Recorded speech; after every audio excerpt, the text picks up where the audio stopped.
എല്ലാ മക്കൾക്കും സ്വാഗതം. ഇതെല്ലാം കൂടി വെച്ച് ഒരച്ചാറുണ്ടാക്കാം. അമ്മ ഈ വെളുത്തുള്ളി ഇഞ്ചി ശരിയാക്കി എടുത്തോണ്ട് വരണം. അപ്പോഴത്തേക്ക് ഞാൻ ഈ നാരങ്ങ തട്ടിയിട്ട് കഴുകിയെടുക്കും. നമുക്ക് നാരങ്ങ കഴുകി വരാനുള്ള വെള്ളം ഒഴിക്കാം പാത്രത്തിലോട്ട്. അപ്പൊ നമുക്ക് നാരങ്ങ നല്ലതുപോലെ വെള്ളത്തിൽ കഴുകി വാരി എടുക്കണം. അപ്പൊ കഴുകി വാരി എടുത്തിട്ടുണ്ട്. നമുക്ക് തട്ടാൻ കൊടുക്കാം, പുഴുങ്ങിയെടുക്കാം. അപ്പൊ നമുക്ക് ഇവനെ അടച്ചു കൊടുക്കാം. നാരങ്ങ ഒന്ന് വെന്ത് വരണം. എന്ത് തണുത്തിട്ടുണ്ട്. നമുക്കിനി ഇവനെ അരിഞ്ഞ് എടുക്കണം.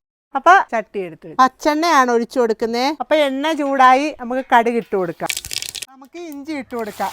അപ്പൊ നമുക്ക് വെളുത്തുള്ളിയും കൂടി ഇട്ട് കൊടുക്കാം.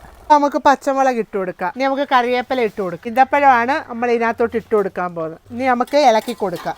അപ്പൊ നമുക്ക് കുറച്ച് മഞ്ഞപ്പൊടി ഇട്ട് കൊടുക്കാം, ഉലുവാപ്പൊടി ഇട്ട് കൊടുക്കാം, കായപ്പൊടി ഇട്ട് കൊടുക്കാം, ഇനി ഉപ്പ്, എന്നിട്ട് ഇളക്കി കൊടുക്കാം. നാരങ്ങ തട്ടി കൊടുക്കാം. നല്ല അടിപൊളി മണം വരുന്നുണ്ട്. നാരങ്ങ ഈന്തപ്പഴവും കൂടെ ഉള്ള അച്ചാറും നല്ല കട്ട തൈരും കൂടെ പിടിക്കണ്ടേ നമുക്ക്.